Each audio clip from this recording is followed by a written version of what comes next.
Muy bien, vamos a empezar entonces con el síndrome mieloproliferativo, la leucemia mieloide crónica.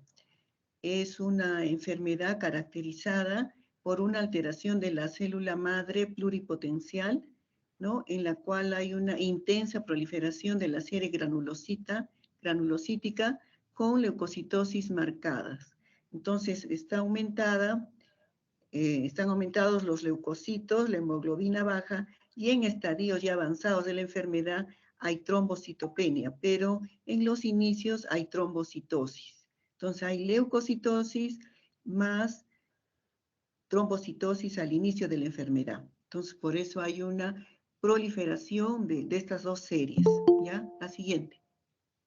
Es un proceso, una enfermedad crónica que a veces el diagnóstico se hace por un examen de descarte o un examen de control y se ve que el paciente tiene 24.000 leucocitos, o un ejemplo, ¿no? O ese paciente va a ser sometido a una cirugía y se dan cuenta que tiene 30.000 leucocitos. Entonces examinan el vaso y lo tiene crecido, ¿no?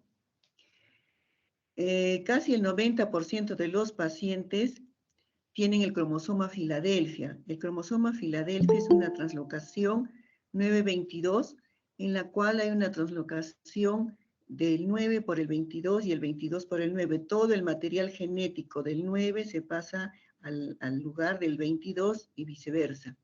Y ahí hay el gen BCR-ABL, y entonces cada gen, como ustedes saben, cada gen forma una proteína.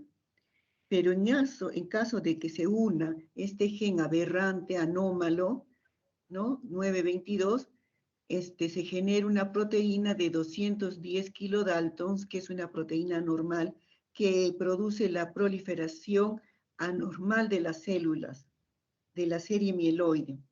¿Ya? Y entonces estas proliferan, hay una inhibición de la apoptosis y desencadenan la enfermedad del paciente.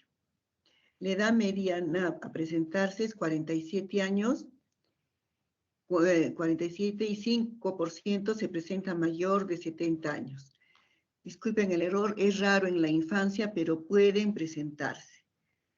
En el 50% de los pacientes es asintomático, o sea que el paciente solamente tiene cierta distensión abdominal, mala digestión, a veces hiperuricemia, pero lo que tienen sí es una leucemia, ¿no? La siguiente. Entonces hay síntomas constitucionales que el paciente a veces no le da importancia: febrícula, sudoración en la noche, pérdida de peso y pérdida de apetito, ¿no? Y el olor abdominal en el hipocondrio izquierdo y la sensación de plenitud postprandial. Cuando ya la enfermedad ya está progresando, el paciente va a tener anemia con todos los síntomas de anemia, disnea, astenia, dinamia, edema de tobillos, ¿no? Y en algunos casos puede haber dolores óseos, haber hiperuricemia que se confunde con la gota, puede haber hemorragias en la retina y puede haber en algunos pacientes priapismo por la gran leucosis, ¿no? Los síntomas constitucionales se deben al hipermetabolismo secundario a la mieloproliferación, ¿no? Entonces, los leucocitos anormales van a desencadenar todos los síntomas, dijéramos, ¿no? Y la anemia, lógicamente, ayuda con los síntomas. La esplenomegalia es porque el crecimiento del vaso hace que el estómago todo se vaya hacia el lado derecho, y entonces el abdomen, el estómago, no, cuando uno se alimenta, va a estar empujado por el vaso y se va a llenar el paciente, va a tener sensación de plenitud gástrica por el desplazamiento del vaso. Hay una disminución en la producción de glóbulos rojos por la gran hiperplasia de la serie mieloide o granulocítica. Entonces, la médula ósea va a estar repleta, y una médula ósea llena, dijéramos, y por tanta destrucción celular de las series normales o de estas células que no son normales, hay hiperuricemia con también disfunción plaquetaria. Y la característica es la hiperleucocitosis. En la exploración física, cuando hoy encontramos esplenomegalia en un 50% de los pacientes, en un 25% puede haber hepatomegalia, anemia y puede incluso encontrarse adenopatías. Y en los casos ya más severos puede haber infiltración al sistema nervioso central en menos del 5% de los casos. El diagnóstico. Ya saben que el diagnóstico de las neoplasias hematológicas se hace por aspirado de médula ósea, pero esta leucemia mieloide crónica se hace por frotis periférico. ¿Qué vamos a ver en el frotis periférico? Vamos a ver series de la serie mieloide que salen a la sangre periférica, por decir, progenitores de la serie mieloide que salen a la sangre periférica. Entonces, entre la maduración, que nunca salen de la médula ósea y no llegan a la sangre periférica, son los metamielocitos, los mielocitos, los promielos. Entonces, en un frotis normal no va a haber normalmente estas células, pero en estos pacientes sí, en estos pacientes va a haber aumento de metamielocitos, de mielocitos, ¿no? Y de serie joven. Entonces, eso nos hace el diagnóstico por frotis. Lógicamente que tenemos que hacer la médula ósea, la citometría de flujo y la citogenética, que es lo muy importante, y la biopsia. La siguiente. Entonces, tenemos que hacer una historia clínica, desde cuando el paciente tiene molestias, ¿no? Las que hemos dicho, digestivas, sensación de plenitud, el aumento de volumen del abdomen y el examen físico, ¿no? Por eso el año pasado se les enseñó a palpar el vaso, ¿no? Que es el órgano que es a veces difícil de encontrarlo, pero en esta enfermedad a veces es tan gigante el vaso que llega hasta los flancos, al flanco izquierdo, ¿no? En el hemograma vamos a encontrar leucocitosis, que puede ser más de 100.000. Podemos sospechar cuando el paciente tiene más de 50.000 o más de 30.000, ¿no? Que se diferencia de la reacción leucemoide, ¿no?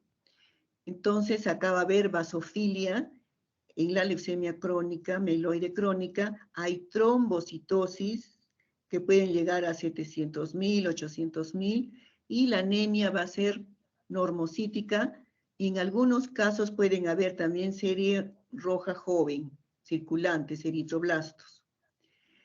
En la bioquímica vamos a ver que la vitamina B12 va a estar aumentada, la deshidrogenasa láctica, que es un marcador tumoral de leucemia, va a estar aumentado, el ácido úrico va a estar aumentado.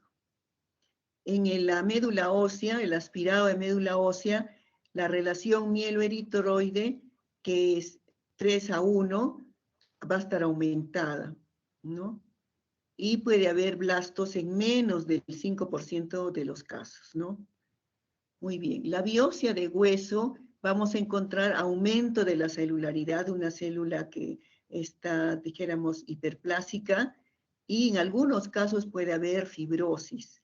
Si ese paciente llega a un estado terminal, la médula ósea se fibrosa, y entonces vamos a encontrar fibrosis, y no vamos a saber, y lo encontramos en esta etapa al paciente, y no vamos a ver de qué fue la fibrosis. Entonces, cuando encontramos fibrosis en la médula ósea, puede ser que el paciente haya tenido previamente una leucemia mieloide crónica.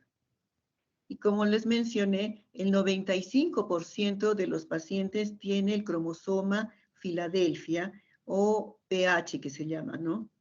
En siglas en inglés, porque Filadelfia se escribe en inglés con PH es F, ¿no? El análisis molecular con PCR, o sea, la reacción en cadena de polimerasa que se hace en sangre periférica, o también puede hacerse en médula ósea, nos ayuda al diagnóstico, ¿no? Nos ayuda al diagnóstico. Tenemos que encontrar la translocación para poder iniciar tratamiento. Aunque 5% de esos pacientes son negativos, no podemos pretender dar un tratamiento sin el inhibidor, o sea, dar el inhibidor sin haber hecho el cariotipo, ¿no? Estaríamos por decir, transgrediendo lo que es establecido, ¿no? Pero debo de decir que en algunos casos extremos, como en nuestro país, como no hay citogenética y el paciente a veces viene en mal estado, entonces se le tiene que iniciar, ¿no? Pero que se tiene que hacer obligatoriamente. Un examen de esto es costoso, cuesta 1.000 soles o 1.500 la PCR, y ustedes saben que la situación económica es muy baja de algunos pacientes, entonces no pueden hacerse el examen en forma particular. La siguiente. Entonces, esto que parece una médula ósea es sangre periférica. Acá tenemos mielocitos, acá tenemos los segmentados que ustedes conocen, estos son mielocitos, metamielocitos, y ¿no? Acá tenemos las plaquetas, ¿sí? Entonces, este es un frotis de sangre periférica que nos ayuda al diagnóstico. La siguiente. ¿Cuáles son las fases evolutivas de esta enfermedad? Hay una fase crónica que al debut en el 95% de los pacientes se encuentran, luego eso pasan a una fase de aceleración que encuentran en un 40-50% de los casos, y hay pacientes ya que se transforman en una leucemia aguda, y entonces a eso se denomina crisis blástica. Entonces ahí vamos a encontrar 30% de blastos en la médula ósea, y generalmente se transforman a una leucemia linfática. Entonces se le da el tratamiento para una leucemia linfática, pero va muy mal. Hay formas especiales de presentación, como les he mencionado, que un 5% tienen cromosoma Filadelfia negativo, puede haber en la infancia, pero es raro, y hay una variante, leucemia mieloide crónica neutrofílica, y son formas especiales de presentación. La siguiente.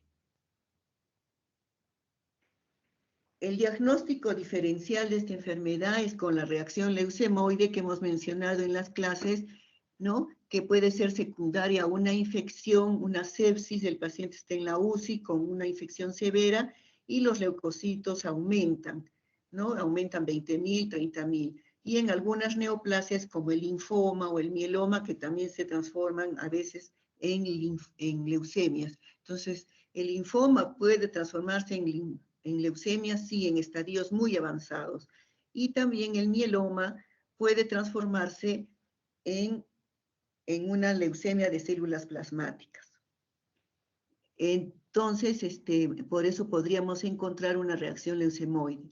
Puede haber leucemia neutrofílica, que es un diagnóstico diferencial, el síndrome hipereosinofílico entra el diagnóstico diferencial, la mielofibrosis, como les dije, un porcentaje de estos pacientes van haciendo fibrosis en la médula ósea, y al final lo que encontramos en la etapa que lo encontramos al paciente es en fibrosis.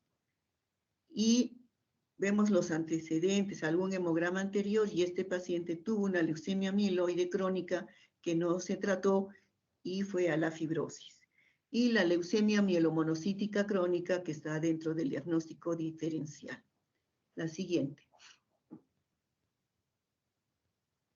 Entonces, el blanco terapéutico para esta enfermedad ha evolucionado hace 10 años o 15 años, dijéramos, en la cual el pronóstico de estos pacientes ha mejorado, la sobrevida de estos pacientes ha mejorado y ya no necesitan trasplantes, salvo algunos casos especiales. Entonces, se ha encontrado que el 95 tienen la translocación 922 y se mueve el gen BCR-ABL, y al juntarse estos gen BCR-ABL son los causantes de la leucemia, ¿no? Entonces, en este BCR-ABL es una tirosinquinasa, ¿no? Que está constitutivamente activada intracelularmente. Entonces, hay un inhibidor de esta tirosinquinasa, de esta proteína. Entonces, el imatinib actúa sobre el origen de esta enfermedad, inhibiendo a esta proteína formada, BCR-ABL, específicamente inhibiendo la tirosinquinasa. La siguiente. Entonces acá tenemos el BCR-ABL, que se juntaron estos genes unidos de la translocación 922.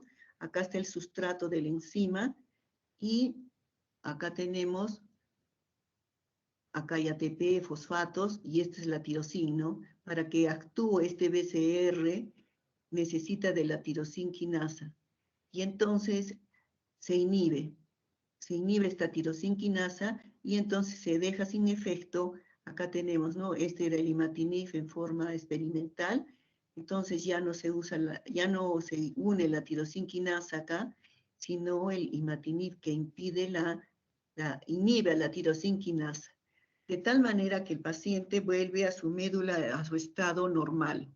Imagínense, 2001 fue un boom el descubrimiento de este medicamento. La siguiente. Entonces, el imatinib es efectivo en primera línea terapéutica en los pacientes con nuevo diagnóstico de leucemia mieloide crónica en fase crónica, y mejoró las respuestas que se usaba anteriormente, interferón y citarabina o ARA-C.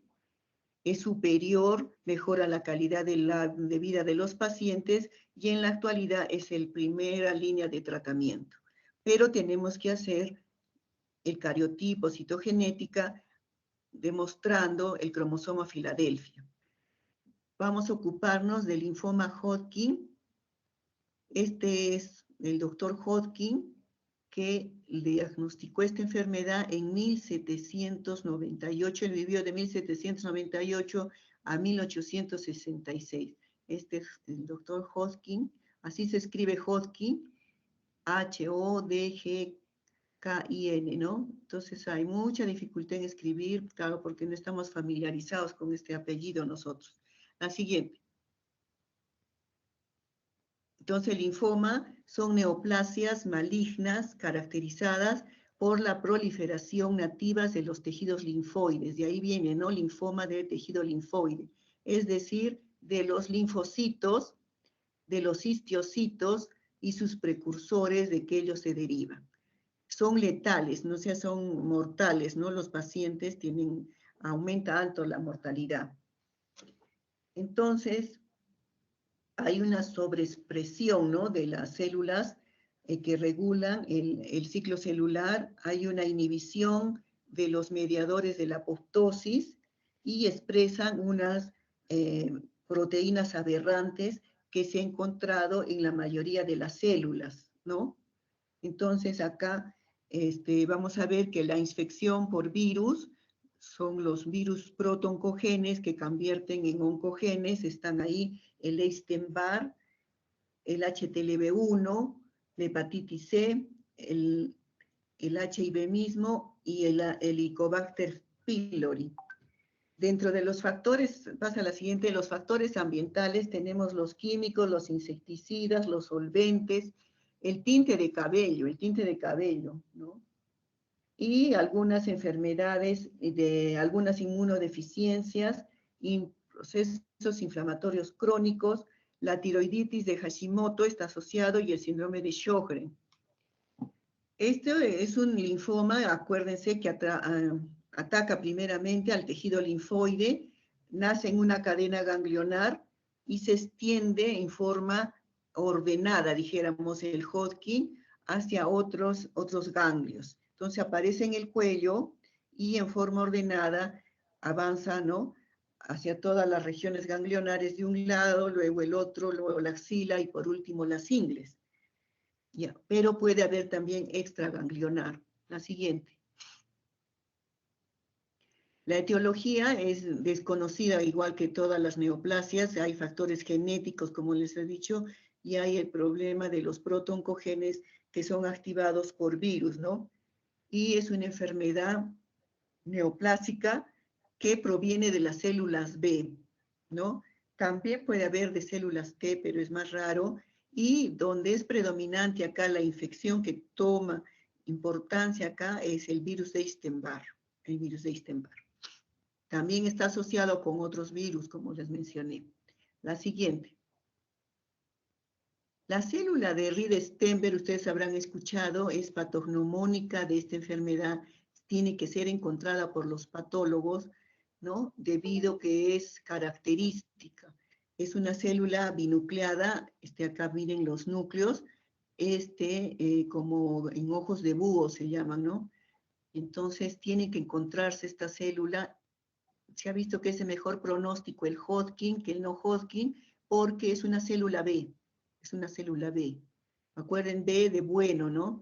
Entonces, B de bueno, entonces, por eso los linfomas Hodgkin son B. En cambio, los no Hodgkin son B y T. A lo mismo que en las leucemias, ¿no? Las leucemias de tipo B son de mejor pronóstico que las T. La siguiente. Esta célula de Reid-Sternberg es el ojo de búho, generalmente rodeados de un halo claro, ¿no? La imagen. La siguiente. La clasificación. Esta es la clasificación de 1800, por ahí, ¿no? Predominio de linfocitos, celularidad mixta, depresión linfocitaria, esclerosis nodular, y ahora hay una nueva clasificación, ya no solamente son 4, sino 5, nodular a predominio de linfocitos. La siguiente. Estos son los estadios de Ann Arbor que se utilizan tanto para linfoma no Hodgkin como para el Hodgkin y no Hodgkin. Entonces, eso es lo que tenemos que aprender nosotros para poder saber en qué estadio está el paciente. El estadiaje sirve para ver el pronóstico del paciente. Miren, estadio 1 solo tiene una sola cadena ganglionar, o un órgano extraganglionar o localización extralinfática. Puede ser un ganglio nada más, o un órgano, o una localización extralinfática. Pero aquí, en estadio 4, tenemos, ya está diseminado. Entonces, acá puede estar afectando otros órganos. Puede afectar el pulmón, puede afectar la médula ósea, etc. La evolución. En la evolución tenemos que ver que hay agrandamiento de los ganglios linfáticos. El linfoma es una enfermedad predominantemente de crecimiento de los ganglios. Entonces, cuando ustedes vean ganglios linfáticos aumentados de tamaño, piensen que puede ser un linfoma. ¿Entendido? Al linfoma le gusta el cuello. Entonces, esta zona del cuello es la preferida por los linfomas. ¿Ya? Pueden haber en otros sitios, pero le estoy diciendo, ¿no? Que pueden ustedes pensarlo. A nosotros nos enseñaron nuestros padres, piensa bien y acertarás, no, es piensa mal y acertarás, ¿no? Entonces hay una manifestación, y estos ganglios, ¿qué sucede? Estos ganglios son indoloros, entonces esos son los peligrosos, ¿ya? Esos son los peligrosos. Ahora, ¿qué debemos hacer? ¿Cómo se hace el diagnóstico? Cada enfermedad, como ustedes saben, tiene su propio diagnóstico. ¿Cómo llegar al diagnóstico? Si yo veo un paciente que tiene una adenopatía indolora y que al transcurrir los días, menos de un mes, sigue creciendo en forma rápida, ¿qué tengo que hacerle? Una biopsia. ¿Quién hace la biopsia? El cirujano. ¿Qué cirujano? Hay cirujano de cabeza y cuello, ¿no? Si el ganglio está en el cuello. Pero si está en la ingle, tengo que mandarlo al cirujano oncólogo, ahora hay cirujano oncólogo, o al cirujano general. Pero no se debe hacer punción, no se debe hacer punción. O sea, sacar el líquido, no. Como en la tuberculosis, no se hace eso. Está prohibido. Ahí tiene que hacerse el ganglio, sacarlo con todas sus capas. Entonces, el diagnóstico se hace por biopsia. Ya, muy bien. Ahora los síntomas. Los síntomas se denominan síntomas B. ¿A qué se llaman síntomas B? A estos tres: fiebre, acá falta, fiebre, sudoración nocturna y pérdida de peso. Fiebre, sudoración nocturna y pérdida de peso. Además, en estos pacientes con Hodgkin pueden tener prurito, o sea, les escoce el cuerpo, anemia, y no. Estos pacientes van de acuerdo, los síntomas van de acuerdo al estadio. Entonces, en estadio 3 y 4 hay estos síntomas. Hay estos síntomas. Ahora, ¿en qué otras enfermedades hay estos síntomas? en Hodgkin y no Hodgkin, puede confundirse a veces con leucemia, puede haber en el SIDA. Entonces, de ahí que nosotros tenemos que tener presente, ¿no? La fiebre tomada con termómetro, la disminución de peso, la pérdida de peso, más del 10% en 3 meses, salvo estrés, ¿no? Salvo estrés, y o diabetes, ¿no? Y la sudoración nocturna que llega a empapar la ropa, como cuando uno está en el verano y el pijama se moja, ¿no? Entonces igual, y que tiene que incluso el paciente cambiarse de ropa, tanto así que suda. ¿Entendido?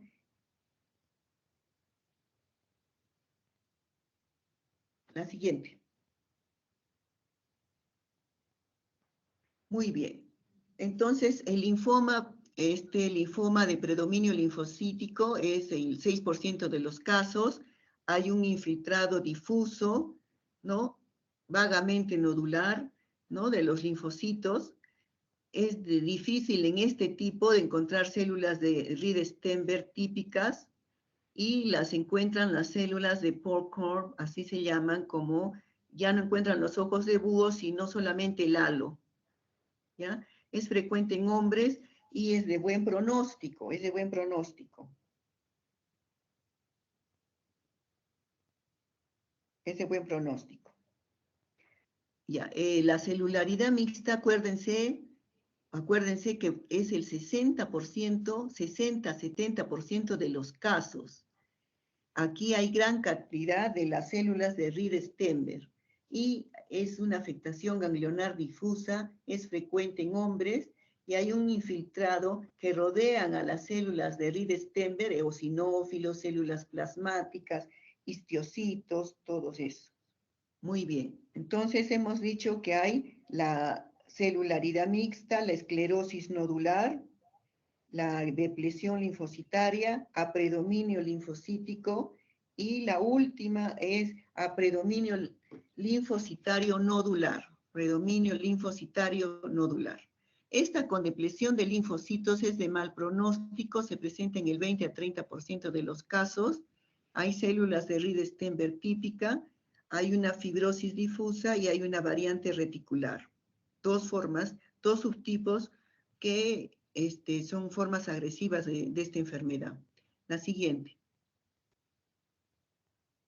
La esclerosis nodular es también una de las más comunes, es más frecuente en mujeres, hay presencia de células de Reed-Steinberg, hay células lacunares grandes con un núcleo, acá como está, un núcleo hiperlobulado, y hay bandas de colágeno que dividen al tejido linfoide, ¿no? En nódulos bien circunscritos.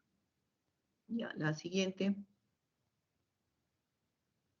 ¿Qué diferencias hay entre el no Hodgkin y Hodgkin? El Hodgkin afecta una sola cadena ganglionar, supraclavicular, cervical, mediastínica o paraórtica. Aquí es frecuente el compromiso de los nódulos periféricos, todo a la vez. Esta es una diseminación ordenada y localizada y contigua. En cambio aquí la diseminación es no contigua. Puede tener un ganglio cervical y debió invadir, por decir, la región supraclavicular, pero no, en el no Hodgkin es desordenado y afecta ya la ingle, ya encontramos ganglios en la región inguinal. Aquí es raro en el anillo de Waldeyer, ¿no? Y los mesentéricos, pero en el no Hodgkin es frecuentemente el anillo de Waldeyer y mesentéricos. Aquí el compromiso extranodal es raro, pero puede haber, y aquí el compromiso fuera, el nodal quiere decir ganglio, ¿no? Extranodal es común. La siguiente. Miren acá, ¿no? El tratamiento, este niño con este linfoma, no el cuello es una imagen típica de este paciente, ¿no? De los pacientes. En los primeros estadios se da radioterapia y en los estadios 3 y 4 se da quimioterapia y el trasplante de médula ósea que se usa aquí es trasplante de médula ósea autólogo. La siguiente. Los exámenes, por decir linfangiografía ya no se usa más, se hace una radiografía de tórax para ver si tiene mediastino ensanchado, se hace la biopsia de hueso para ver si compromete la médula ósea, para ver si está en un estadio 4, se hace una ecografía de hígado y vaso inicialmente. En algunos casos se puede hasta edificar con la paratomía, o es un hallazgo, también lo operan de una apendicitis y encuentran ganglios, sacan el ganglio y es un linfoma. Y también se puede hacer gallium scan. Y también lo que se debe hacer es un estudio tomográfico. Y actualmente lo que se está pidiendo es la tomografía por emisión de positrones. En las clases teóricas se menciona lo que está ahí en el slide y lo que no está. Por eso los que se van se la pierden. Entonces, en el PET-scan es la tomografía por emisión de positrones. Ustedes saben que la tomografía axial computarizada mide, o sea, llega a determinar tumores hasta de 2 milímetros, pero el PET-scan te dice además si esos ganglios son activos, son hipermetabólicos, son de linfoma o no. ¿Entendido? Entonces miren el adelante tecnológico del PET-scan que determina si encuentro ganglios, pueden ser de otro origen, un ganglio calcificado, puede ser infeccioso, pero este ganglio, como tiene cambios de densidad y de todo, te dicen que es hipermetabólico y entonces te está afirmando que es un linfoma. Entonces, una forma de controlar se toma inicialmente al diagnóstico y después determinado el tratamiento. PET, entonces como PET de mascota en inglés, PET-scan, ¿no? Al revés, tomografía por emisión de positrones, es para el estadiaje inicial y para después del tratamiento. Pero como estamos en nuestro país, solamente se hace al final, porque no hay esas máquinas aquí en Arequipa. Entonces, y es difícil a veces que el paciente se movilice en un estadio 3 o 4 de la enfermedad y a veces está descompensado y no lo podemos enviar, ¿no?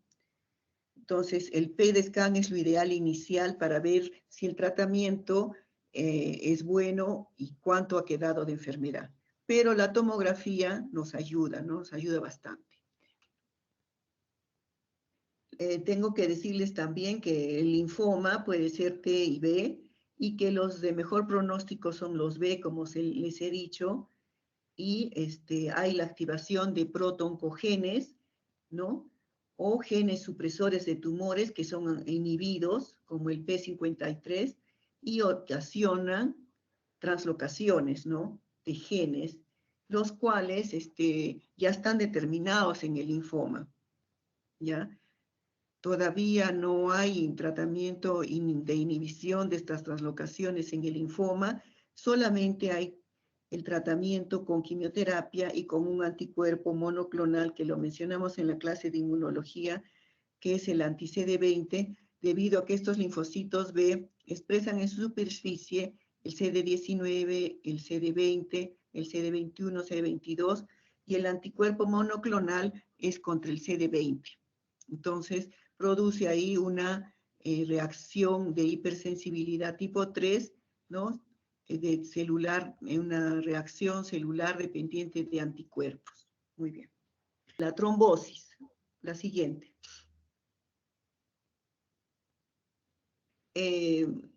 Antes de iniciar el tratamiento de una trombosis, nosotros tenemos que tener un diagnóstico exacto, precoz y completo, ¿ya? Debido a que muchas veces se inicia un tratamiento y luego se continúa con ese tratamiento indefinidamente, ¿no? Entonces, eso a veces se hace en las salas de emergencia, pero tiene que ser corroborado en las salas de hospitalización o en consultorio.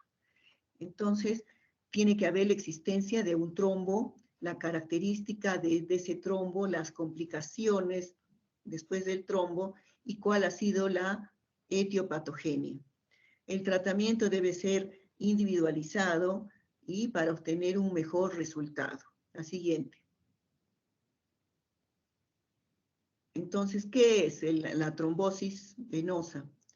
Es un coágulo de sangre o trombo que se forma en la vena profundas del cuerpo, sobre todo en las popliteas, ¿ya? En las popliteas, la mayoría se presenta en las pantorrillas o en los muslos. Entonces, miren acá la imagen en las venas profundas de los miembros inferiores, ¿no? Entonces, normalmente nosotros tenemos válvulas, así como hay las válvulas para el agua, y en las venas tenemos unas válvulas que se cierran cuando nosotros estamos caminando, se cierran, por eso no se nos hinchan los miembros inferiores. Pero aquí, cuando hay varices, el paciente tiene reflujo, dijéramos, hacia abajo, hacia los miembros inferiores. Entonces, las varices resulta un factor de riesgo para los pacientes. La obesidad, la diabetes, todo. Entonces, se forman éstasis de la sangre y se forma un émbolo. La siguiente. Entonces, Virchow, en 1800, también por esas épocas, se dijo la triada de Virchow, la cual sigue a la actualidad, se sigue aprendiendo, ¿no? Tiene que haber una lesión endotelial, una estasis venosa y un estado de hipercoagulabilidad. Entonces, no se vayan, les he dicho, ¿eh? Porque voy a decir cosas que voy a tomar. En la lesión endotelial puede ser desencadenado por una cirugía. Toda cirugía puede conllevar a trombosis, ¿ya? No solamente por la lesión del endotelio, sino también porque el paciente tiene que estar en reposo. El hecho de tener un tromboembolismo pulmonar previo, eso condiciona un factor de mal pronóstico, un trauma, una fractura, una contusión, ¿no? La colocación también de catéteres venosos centrales, ¿no? A los internos, a los residentes les encanta colocar catéteres. Todos los procedimientos les gusta hacer, pero puede conllevar factor de trombosis. La éstasis venosa, los viejitos, la inmovilidad prolongada, o sea, no, un anciano no puede estar más de 3 días en una cama, tienen que sentarlo, porque si no genera trombosis. El infarto agudo de miocardio, la insuficiencia cardíaca, cuando hay daño espinal, el paciente está paralítico, la policitemia, o sea, el aumento de hemoglobina puede llevar a la trombosis, y la enfermedad pulmonar obstructiva crónica, el EPOC severo. Estados de hipercoagulabilidad, ¿cuáles son? El cáncer de por sí ya libera procoagulantes que favorecen la formación de trombosis, la obesidad, porque tienen inhibidores, ya no se activa la fibrinolisis, entonces ya la fibrina no es destruida, hay inhibidores de la fibrinolisis, el uso de estrógenos, o sea, en las señoritas, el uso de estrógenos de los anticonceptivos, donde producen cáncer de mama y además favorecen la trombosis. El embarazo de por sí libera más factores procoagulantes, ¿no? Y en el posparto también, porque permanecen el tiempo también recostadas las embarazas, las que han dado a luz. La sepsis, por liberación de citoquinas como el TNF, el factor de necrosis tumoral, o la interleuquina 1, interleuquina 6, que son citoquinas inflamatorios que despiertan o activan el factor tisular. El tabaquismo, y hay unas enfermedades que se llaman trombofilias, donde el paciente tiene defectos, nace sin los anticoagulantes naturales, como son la proteína C, la proteína S, o la antitrombina 3, o tienen anticuerpos contra determinadas, dijéramos, glicoproteínas, entonces anticuerpos contra la beta-glicoproteína, o también anticuerpos anticardiolipinas, y eso se llama trombofilia. Entonces, esas pacientes van a tener tendencia genética a hacer trombosis. Entonces, en personas jóvenes que hacen trombosis, sin otra explicación, puede ser que tengan defectos congénitos que se llaman trombofilia. Eso ya sería motivo de otra clase, ¿no? Que no vamos a tocar. La siguiente. Entonces, las patologías congénitas es lo que les digo, ¿no? o primarias y hay las secundarias. Las de que más abundan son las secundarias. El paciente que es sometido a una cirugía, se liberan citoquinas inflamatorias, la inmovilización, que es lo peor que podemos hacer en nuestros abuelitos, el traumatismo, las fracturas, la obesidad, que hay que cuidar muy bien el peso, el fumar cigarrillos, el envejecimiento, ¿no? Natural, las personas, la hipertensión arterial, la terapia estrogénica, el embarazo, el cáncer, el uso mismo de la quimioterapia, el accidente cerebrovascular. Hay pacientes que tienen lesión en la médula espinal, que tienen parálisis o parapléjicos. El uso permanente de catéteres venosos centrales, los pacientes cardíacos y los viajes. Felizmente ahora no hay viajes, bueno, por una parte bien y por otra mal. Hay pacientes que viajaban 12 horas o se iban hasta la India o hasta la China y morían en el avión. Entonces, ¿qué les dio? Les dio una tromboembolia pulmonar. Entonces, los pacientes en riesgo tienen que ser anticoagulados durante el viaje. Y las congénitas o primarias son déficit de proteína C, S, que son los anticoagulantes naturales, el factor 5 Leiden, mutación del gen de la protrombina, deficiencia de antitrombina 3, la hiperhomocisteinemia, que el ácido fólico evita que se acumule la homocisteína en la sangre. Entonces hay también congénitas estos, ¿no? Y el síndrome antifosfolípido, que es la trombofilia, en la cual los pacientes tienen anticuerpos, ya sea anticardiolipina, antibeta-2 glicoproteínas, y estos pacientes pueden ir hacia lupus y hacen trombosis, ¿no? La siguiente. ¿Cuáles son los síntomas? En algunos pacientes son silenciosos y en otros hay aumento y dolor en miembros inferiores, acompañados de una reacción inflamatoria con elevación de la temperatura local y de la extremidad. Entonces se confunde con la celulitis, ¿no? Y no es raro trombosis en la subclavia, aquí en el cuello, en la yugular, por el uso de catéteres intravenosos, ¿no? Catéteres centrales. Puede haber trombosis también de la vena renal, causando un síndrome nefrótico. Puede haber también a nivel del hígado, y en la Buch-Chiari, el síndrome de Buch-Chiari, que da cirrosis, la hemoglobinuria paroxística nocturna, que está asociada a trombosis, o puede haber trombosis mesentérica, ¿no? Se trombosa todas las venas mesentéricas y el paciente, si no es operado inmediatamente, fallece, ¿no? La policitemia vera, que es una enfermedad mieloproliferativa, el déficit de proteína S, C y el síndrome antifosfolípido, que son circunstancias especiales en las cuales hay trombosis. La siguiente. El diagnóstico, pasa a la siguiente. El diagnóstico, ustedes saben que siempre tiene que ser clínico, tiene que haber síntomas, aumento de volumen de un solo miembro inferior. Pero puede haber de los dos, sí. Pero cuando ustedes vean aumento de volumen de un miembro inferior, derecho o izquierdo, que no deja fovea, que es la piel, la deja lisa, brillante, entonces no es que haya un ganglio que esté presionando, podría ser que esté presionando la ingle y haga aumentar el volumen en el miembro inferior, no, pero puede ser una trombosis. Entonces siempre tienen que mirar los miembros inferiores a los pacientes, ¿no? Me duele, mi pierna se me ha hinchado, las dos, una. Se hinchan las dos, entonces piensan en una patología cardíaca, renal, etcétera, el hígado. Pero de un solo lado, piensen en trombosis. Entonces, ¿qué hacemos? Si tenemos la sospecha clínica, hacemos una estrategia diagnóstica, le hacemos los factores de riesgo, le sacamos, le dosamos el dímero D y le hacemos el ecodoppler de miembros inferiores. Y muchas veces estos pasos de resonancia y tomografía helicoidal, ¿no? Axial computarizada, para descartar un tumor, ¿no? Porque han visto ahí las causas de cáncer.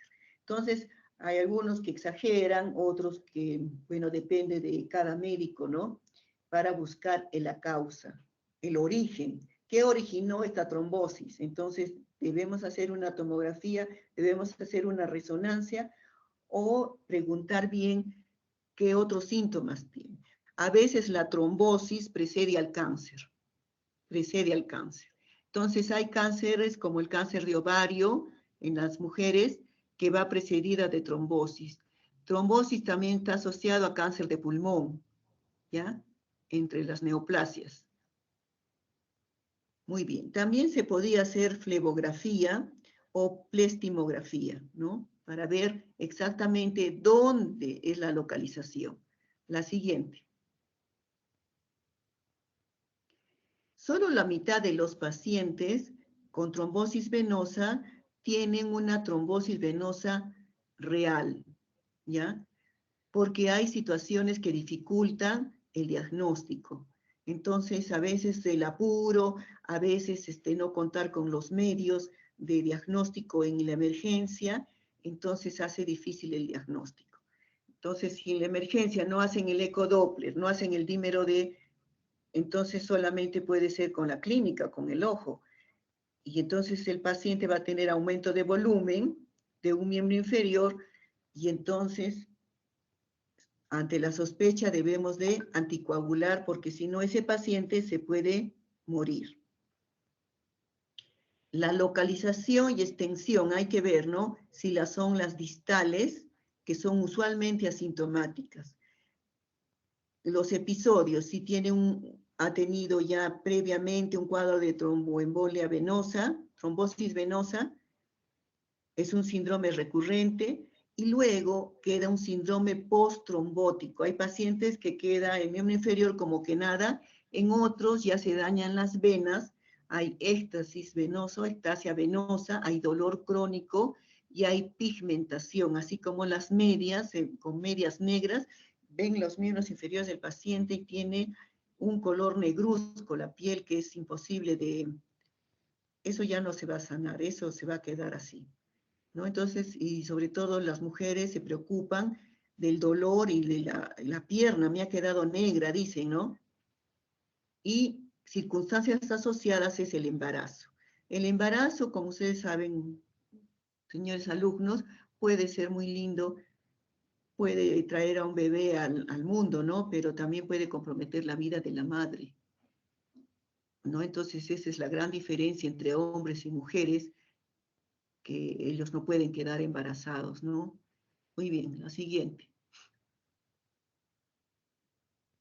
Entonces, está este modelo predictivo de Wells desde 1997.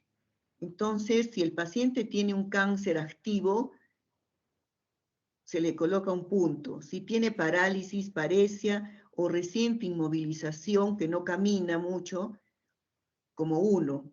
Si el paciente está encamado más de 3 días, o por una cirugía mayor, menos de 4 semanas, por decir una paciente que se fractura la cadera, un punto. Si hay hipersensibilidad en la distribución de las venas profundas, 1, es el signo de Hoffman, acuérdense de Hoffman. Si hay edema de toda la extremidad, un punto. Si hay hinchazón de la pantorrilla más de 3 centímetros comparado con la otra pierna. Si hay edema en la fovea, en la pierna sintomática, con fovea, un punto. Si las venas superficiales colaterales no son varicosas, un punto. Y un diagnóstico alternativo verosímil menos de 2. Entonces acá alta probabilidad cuando tiene más de 3, moderada de 1 a 2 y baja 0. En pacientes con síntomas en ambas extremidades se empleará la pierna más sintomática por 10 centímetros por debajo de la tuberosidad tibial. Nosotros tenemos que andar con nuestro centímetro en las emergencias para medir el miembro inferior, ¿ya? O en el consultorio. La siguiente. Entonces, hay scores, como les digo, hay modelos que ustedes tienen que tenerlo pegados en su celular, o yo creo que es en el celular, es donde ahora se usan las cosas.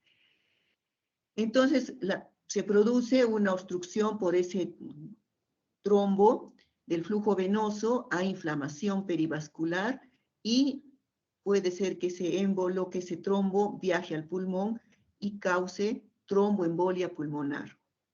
El diagnóstico clínico es 68% de sensibilidad, de especificidad un 58% y puede haber error diagnóstico, ¿no? Eso tenemos que reconocer los médicos que pueden haber errores diagnósticos, no somos perfectos, pero no puedes decirle eso al colega, ¿no? Porque todos creemos de que somos perfectos, pero es mentira. La siguiente.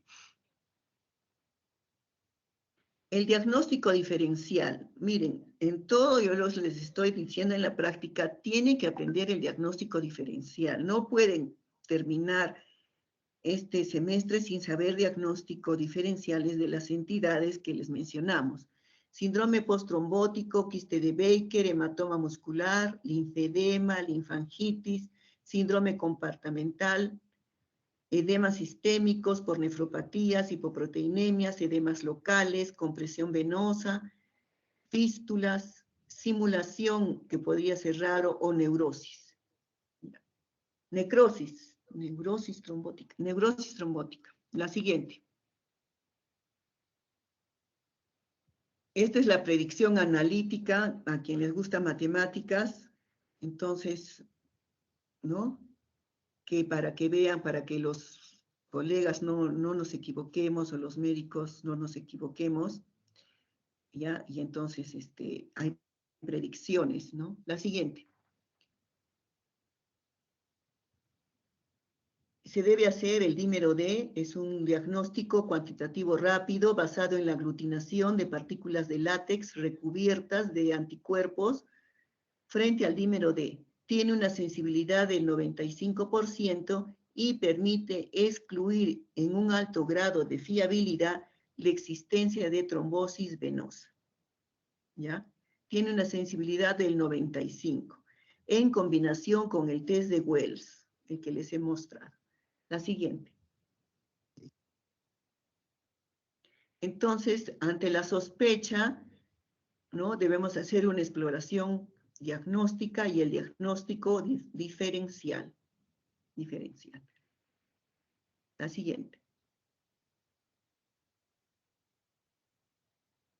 Ya hemos mencionado esto. La siguiente.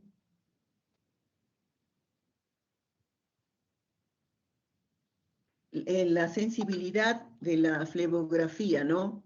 Entonces, la clínica te da una sensibilidad de 68, el Doppler de 85, la plestimografía de 93 y el ecodoppler de 96.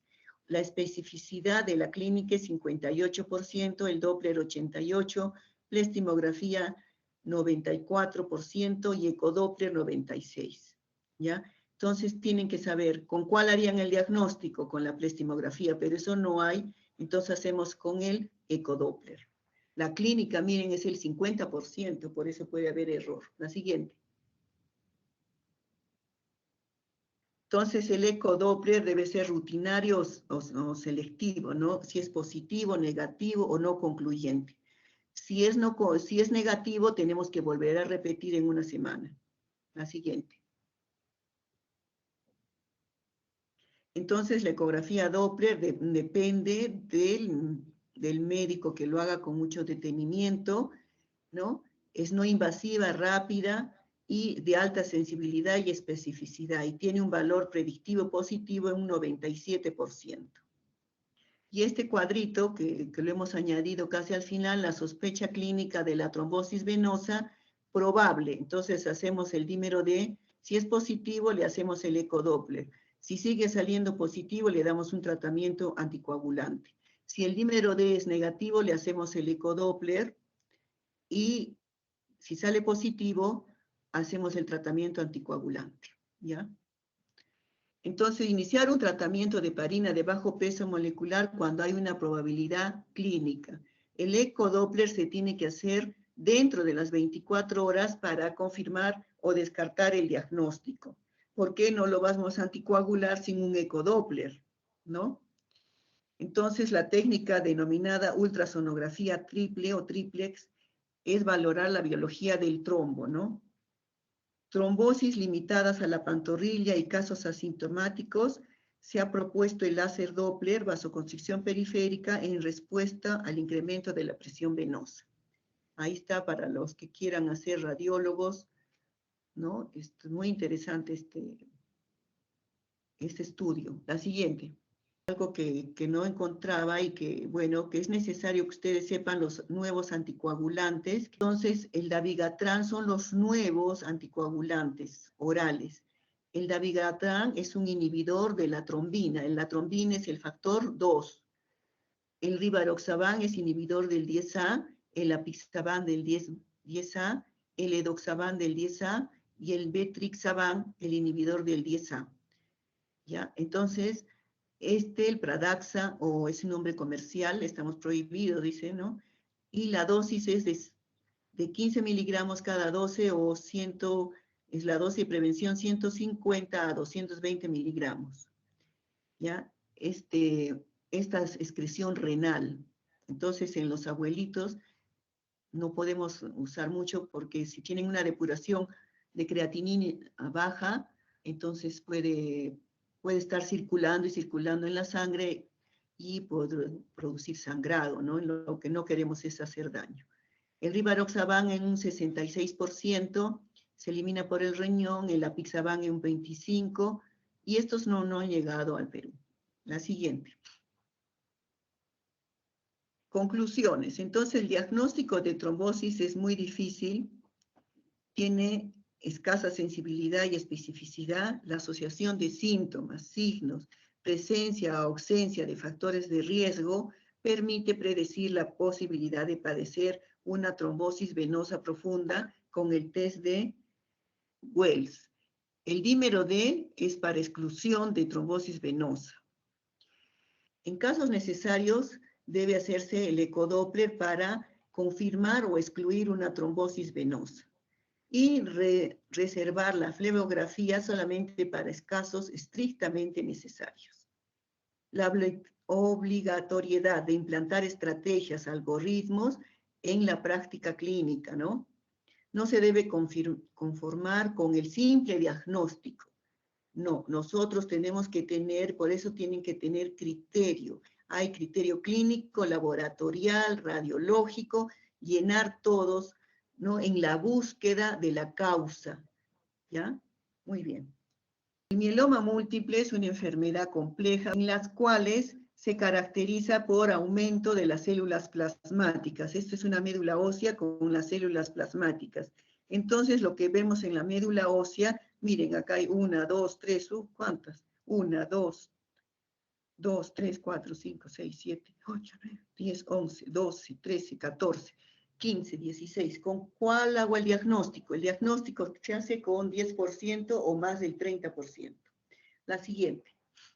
Es una enfermedad multisistémica, afecta el riñón, afectan los huesos, ¿ya? Hay una proliferación monoclonal de plasmocitos o células plasmáticas o plasmoblastos que repercute en la hematopoiesis. ¿Qué quiere decir? Que las células normales de la médula ósea ya no se forman, hay anemia, puede haber leucopenia, puede haber trombocitopenia, pero lo primero que aparece en estos pacientes es la anemia. Puede haber daño renal porque hay destrucción del hueso y al destruirse el hueso aumenta el calcio en la sangre, te da hipercalcemia con síntomas de hipercalcemia, luego eso daña el riñón y hay 8 causas de daño renal en el mieloma. Y luego, como hay destrucción del hueso, hay lesiones líticas. Líticas es destrucción, ¿no? Entonces hay destrucción del hueso. Entonces una neoplasia de naturaleza inmune que produce en algunos casos leucemia de células plasmáticas. La siguiente. El cuadro clínico, todo tiene que referirse a la historia clínica del paciente y al examen físico. Ustedes saben que ya ustedes son expertos, han hecho todo un año de historia clínica. Bueno, el examen físico falta todavía. El paciente tiene dolor óseo, caderas, costillas, ¿ya? Y va a tener síntomas de anemia. Estos pacientes son más susceptibles a infecciones a repetición, sobre todo por neumonías, por neumococo y fracturas patológicas. Fracturas patológicas se refiere que el paciente al menor golpe o a la menor caída hay fractura. Y vamos a ver las radiografías, cómo es una fractura patológica. Puede haber un síndrome de compresión medular, o sea que la médula espinal esté dañada por aplastamiento de las vértebras y se lesione la médula espinal y el paciente queda parapléjico. Y puede haber daño renal, que el paciente puede terminar en una diálisis. La siguiente. Acá tenemos, miren, la fractura. ¿Cómo no? Hay la fractura. Y miren acá, no sé si logran ver estas lesiones redondeadas, en huecos. Entonces es un hueso, como dijéramos, apolillado, ¿no? La siguiente. La siguiente. Esta es una lesión lítica, miren. Un hueco redondo como una moneda, ¿no? La siguiente. Entonces ustedes miran las placas, sobre todo la de cráneo, y nunca se olvidan. Esta es la electroforesis de hemoglobina normal. Está al revés, ¿no? Esta es la albúmina, alfa 1, alfa 2, beta y gamma. Pasa a la siguiente. Esta es la albúmina alfa, albúmina, alfa 1, alfa 2, beta y gamma, como las torres gemelas que existieron, igual. Entonces, a eso se denomina pico monoclonal, componente M o inmunoglobulinas. ¿Dónde migran las globulinas? En la G, en esta parte, pues globulinas. Albúmina, estas son las proteínas totales. Entonces, las proteínas totales en el mieloma van a estar aumentados a predominio de las globulinas. Normalmente son de 6 a 8, pero podemos encontrar acá de 10, con aumento de las globulinas. Miren la fractura patológica otra vez. ¿Cuáles son los criterios? Los criterios, hay criterios, como en todas las enfermedades, mayores y menores, ¿no? Entonces, puede ser que solo encontremos un tumorcito en la costilla, se hace la biopsia de eso y se encuentra solamente en la costilla, y a eso se denomina plasmocitoma. Hacemos el aspirado de médula ósea y encontramos 30% de células plasmáticas. El componente M que les he enseñado en la electroforesis o pico monoclonal, ¿no? Hay aumento de las inmunoglobulinas. Hay 5 inmunoglobulinas, pero las más frecuentes en el mieloma son la IgG y la IgA. Pero también las inmunoglobulinas tienen cadenas ligeras, kappa o lambda. Pueden entonces haber mielomas kappa o mielomas lambda. Las de lambda son de peor pronóstico y estas son cuando el paciente solo tiene cadenas ligeras, hay daño renal y es de peor pronóstico. La siguiente. Los criterios menores. Hemos dicho que para que sea mayor tiene que tener 30%. Acá tenemos del 10 al 29, hay pico monoclonal, pero en menor cantidad. Hay lesiones líticas y hay aumento de un solo tipo de inmunoglobulina. No aumentan las 5 tipos de inmunoglobulinas, ¿no? No la G, la A, la D, la E y la M. No, no aumentan las 5. Solo aumenta una.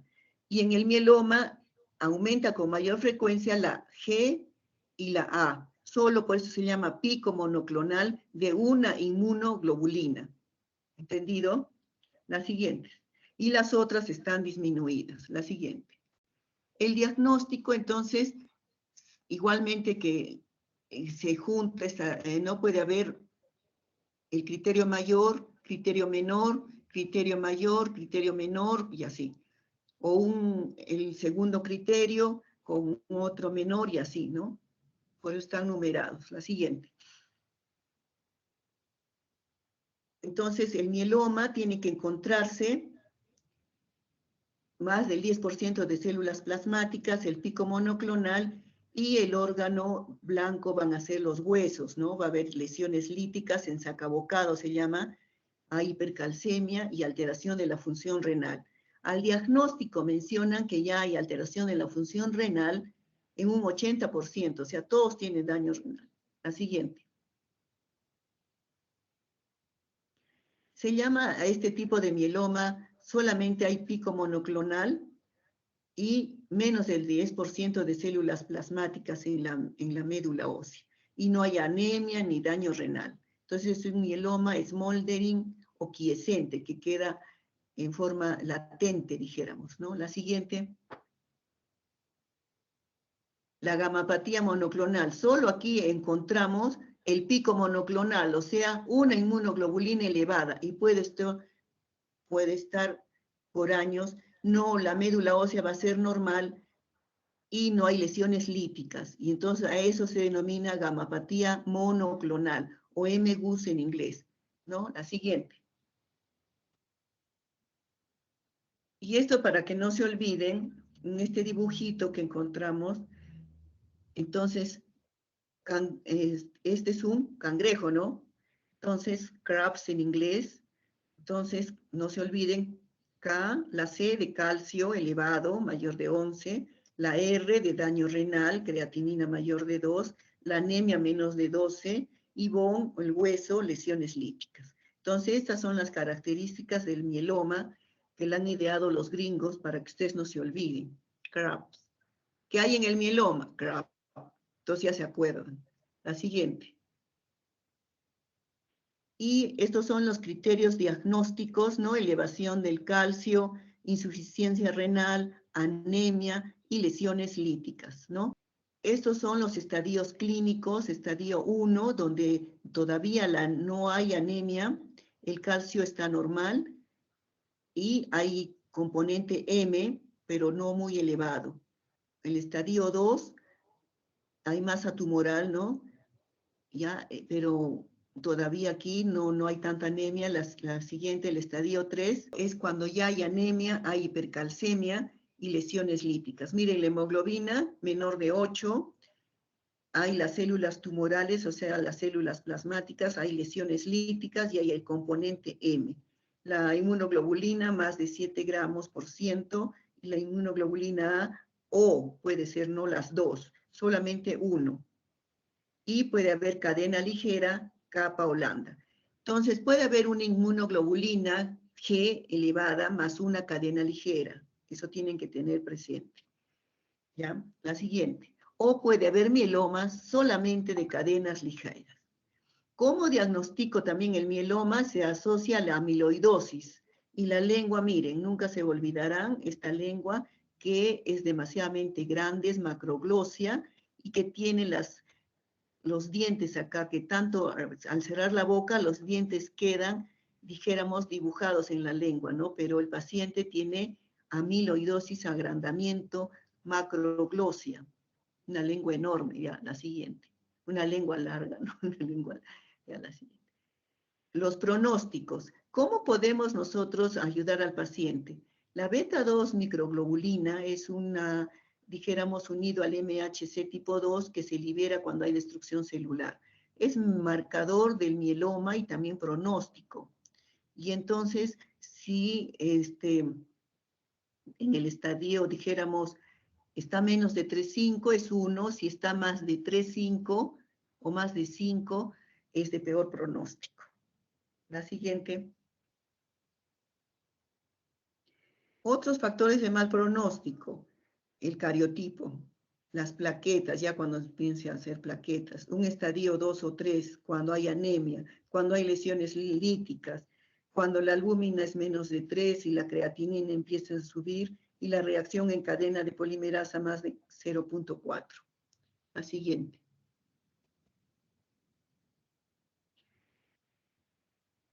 Nuevamente, ¿no? El sintomático, acuérdense, porque como es una anemia, como es una enfermedad que da anemia, hipercalcemia, daño renal, muchas cosas compromete. Entonces, el hueso tiene que ser estudiado, entonces debemos de pedir radiografías. Son 12 radiografías que tenemos que pedir, pero si nosotros disponemos del PET-scan, entonces podemos hacer el PET-scan de todo el cuerpo.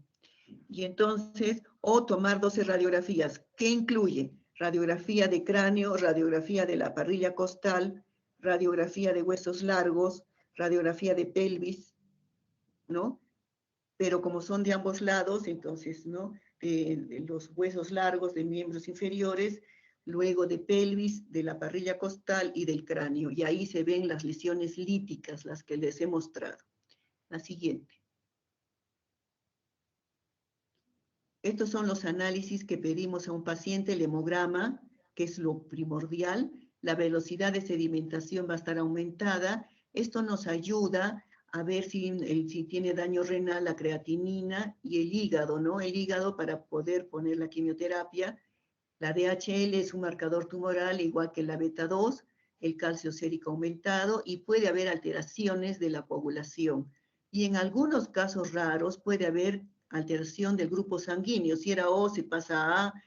Bueno, está eso en las revistas, ¿no? Nunca he visto, pero podría haber cambio del grupo de la sangre. La siguiente. La siguiente. Y también todo lo de la función renal y la electroforesis. Si nosotros estamos en un lugar que no se hace proteína electroforético o inmunofijación, entonces nosotros lo que hacemos es dosaje de inmunoglobulinas. Y si no tenemos eso, hacemos dosaje de proteínas totales, albúmina y globulina. La siguiente. El dosaje de cadenas ligeras en sangre, de cadenas kappa o lambda, ¿no? A esto, cuando solamente tienen cadenas ligeras, se denomina mieloma no secretor. No va a haber inmunoglobulinas, ¿no? Y es útil para el diagnóstico, ¿ya? La siguiente. El mielograma, la biopsia de hueso en casos extremos, porque es un hueso frágil, un hueso muy débil que parece una galleta, entonces no podemos hacer biopsia muchas veces, solo podemos hacer aspirado. El survey óseo es el que le menciono, en inglés es survey óseo, que son 12 radiografías. Se debe hacer el estudio de hibridización in situ, se llama el FISH, y las de peor pronóstico son la de lesión del 13, del 17 y la translocación del 14. Pero la genética no es, la citogenética de rutina no es muy usada, pero en nuestro país, pero en otros sitios sí le da mucha importancia al pronóstico unido a la de lesión, ¿no? La siguiente. La sobrevida de estas enfermedades ha aumentado debido a que hay nuevos medicamentos. Entonces, los mielomas vivían 3 años, 1 año, dependiendo del estadio, pero ahora la sobrevida ha aumentado con el trasplante. Entonces, se debe hacer también estudio de amiloidosis de la grasa abdominal o de la mucosa oral, ¿no? Y se debe hacer las cadenas ligeras en sangre, ¿no? Para ver el seguimiento del paciente. Índices pronósticos, la beta 2, ¿no? Ya les dije, es índice pronóstico. Esto se utiliza para el estadio 1, 2 y 3, dependiendo del nivel de beta 2. Si está en 5.5 es de peor pronóstico. La terapia, bueno, no vamos a mencionar quimioterapia, eso lo van a tener guardado, no hay, como les digo, medicamentos que todavía no han llegado al Perú, que no podemos usarlos, como han llegado pero no podemos usarlos, que Calfirsomib, ¿no? Hay el Bortezomib, la lenalidomida, la Dexa, si tenemos. Lo que hay en el Perú es dexametasona, ciclofosfamida y Bortezomib, ¿no? Y los pacientes generalmente son ancianos, ¿no? Y el tratamiento de mantenimiento después del trasplante es con lenalidomida y Isasomib, que todavía no hay en el Perú. Espero que pronto. Entonces, hay mucho, estas enfermedades neoplásicas se están cambiando bastante porque hay nuevas alternativas de tratamiento y las expectativas de vida en los pacientes han mejorado. La siguiente. Y acá tenemos, ¿no? Enfermedad mínima residual también se utiliza en estos pacientes, ¿no? Entonces, hay las respuestas con criterios clínicos y laboratoriales, ¿no? Que nosotros tenemos que aprender a usar. Entonces, se hace la inmunofijación o las cadenas ligeras en sangre, debe desaparecer la proteína M en sangre y en orina. En fin,